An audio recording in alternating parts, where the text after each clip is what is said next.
বাবা মাঝে মধ্যেই আমার সাথে দেখা করতে আসে। বাবা যখনই আসে আমি বাবাকে বলি, এভাবে আসার কি দরকার তোমার? সেই তো কিছুক্ষণ থেকেই চলে যাবে। ওই ক্ষণিকের জন্য এসে চলে যাওয়া মনটাকে শুধু খারাপ করে দেয়। আমার কথায় বাবা হাসে।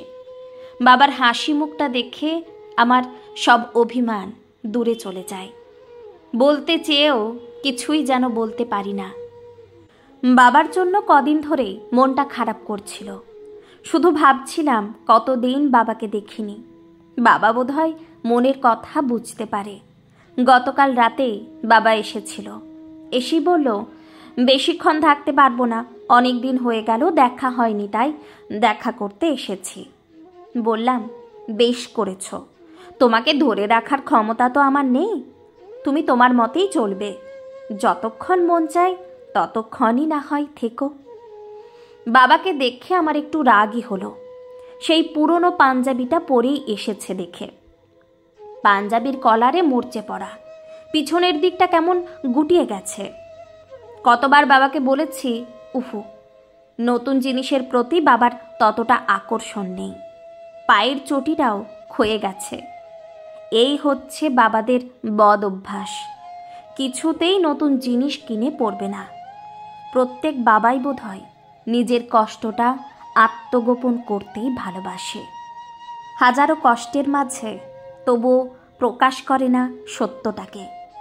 বাবা বাইরে দাঁড়িয়ে আমার মুখের দিকে তাকিয়ে আছে। তখন কিছু বলছি না দেখে বাবা নিজেই বলল, তুই তো এটাই আমাকে বলবি, কি দরকার ছিল এভাবে কষ্ট করে আসার? তুমি যখনই আসো আমাকে না জানিয়েই আসো। আগে থেকে জানিয়ে এলে আমি তো গাড়ি পাঠিয়ে দিতাম। এই সাইকেল নিয়ে এত কষ্ট করে আসার কোনো মানে হয়? কথাগুলো বলেই বাবা হাসছে। বাবার হাতে তখন একটা ব্যাগ। বাবার হাতের ব্যাগটা দেখে ছোটবেলার কথা মনে পড়ে গেল। ছোটবেলাতে বাবা যেখান থেকেই আসুক না কেন, ব্যাগ খুলে দেখতাম ব্যাগে কি আছে। বাবা কিছু না কিছু খাবার জিনিস নিয়ে আসতই। পুরনো অভ্যেসটা ছাড়তে পারলাম না। বাবার হাত থেকে ব্যাগটা নিয়ে দেখছি বাবা কি এনেছে এই বুড়ো ছেলের জন্য। বাবা জিজ্ঞেস করল, ভালো আছিস তো বাবা? এমন মায়া মাখানো কথা শুনে চোখে জল এসে গিয়েছিল আমার। বহুদিন বৃষ্টি না পাওয়া মাটি বৃষ্টি পেয়ে যেমন সোদা সুবাস ছড়ায়, তেমনি মনের ভিতরকার মাটিটা যেন সতেজ হয়ে উঠল বাবার এমন জিজ্ঞাসায়।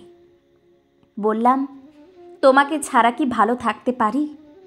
এবার আর ছাড়ছি না তোমাকে।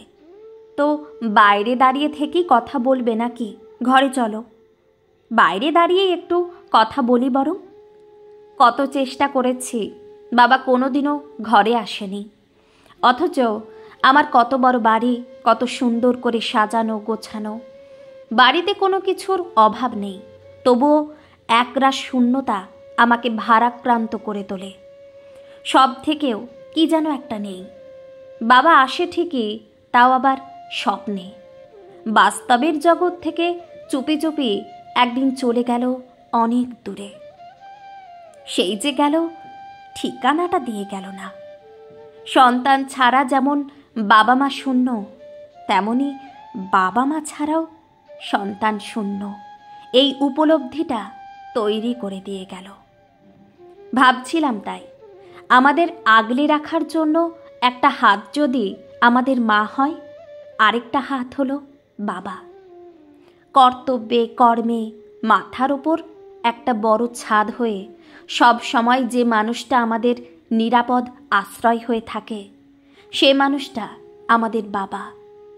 আজ কতদিন হয়ে গেল বাবা নেই, তবু মনে প্রাণে উপলব্ধি করে বাবা আছেন, আমার সাথেই আছেন। ছোট থেকে আমি মা নেওয়াটা ছিলাম। সব কথা মাকে যতটা বলতে পারতাম, বাবাকে কিছুই বলতাম না। সব আবদার যদিও বাবাই পূরণ করত, তবে সে কথা মাকে আগে বলতাম, আর মা বাবাকে বলতো। এটা বোধহয় আমার মতো অনেকেই করে থাকেন। ছোটবেলায় বাবাকে দূরের মানুষ বলে মনে হতো। বাবার সাথে আমার বেশি কথা হতো না, তবে মাঝে মধ্যে বাবার সঙ্গে খুঁটিনাটি বিষয় নিয়ে ঝামেলা হতোই। বাবা কিছু বললে বাবার মতকে প্রাধান্য দিতাম না। বাবা একটা কথা প্রায়ই বলতো, একদিন ঠিক বুঝতে পারবি। আজ বড় হয়ে সত্যিটা বুঝি। মানুষ যখন থাকে না তার মূল্যটা বুঝতে পারি। আজ যা কিছু করতে হয় তা নিজেকেই করতে হয়। কোনো সিদ্ধান্ত নিতে হলে নিজেকেই নিতে হয়। বারবার সব কিছু ভাবতে হয়। বাবা থাকলে হয়তো সিদ্ধান্ত নিতে অনেক সুবিধা হতো। বড় হবার সঙ্গে সঙ্গে উপলব্ধি করলাম বাবারা হয়তো এমনই। রাগ, অভিমান, গাম্ভীর্য আর অনুশাসনের অন্তরালে লুকিয়ে থাকে বাবাদের কোমল স্নেহময় রূপ। পৃথিবীর সবচেয়ে নিরাপদ আশ্রয়ের খোঁজ মেলে বটবৃক্ষের মতো ছায়াদানকারী বাবার বুকে। নির্মল শান্তির এ গন্তব্যটি যারা হারিয়ে ফেলে তারা জানে এর মূল্য কতটা। কেন জানি না, বাবাকে নিয়ে আমরা হয়তো বিশেষভাবে ভাবি না। বাবাকে বুঝবার ক্ষমতাও হয়তো আমাদের নেই। বাবার কথা বলতে গেলে শেষ হবে না কখনো, লিখেও শেষ করা যাবে না। তবুও বাবার অনুপস্থিতি সর্বদাই অনুভব করি। আমি জানি বাবা আমার মধ্যেই আছেন, তাই তো আপদে বিপদে দুঃখে পাশে পাই সব সময়।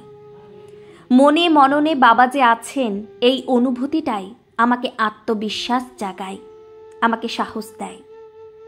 কিন্তু একটা কথা অদ্ভুতভাবে সত্যি, হাজারো জড়তা দূরে সরিয়ে মুখ ফুটে কখনো বাবাকে বলতে পারিনি, বাবা তোমায় খুব ভালোবাসি।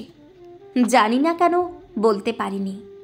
কিছু ভালোবাসা আছে যা কখনোই মুখে বলা যায় না, হয়তো মনে মনে বহুবার বলা হয়ে যায়।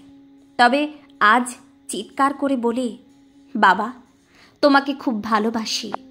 তবে বাবা ঠিকই বুঝতে পারেন, আমার কথা শুনতে পাই বলেই তো বাবা মাঝে মধ্যেই চলে আসে আমার স্বপ্নে হাসে।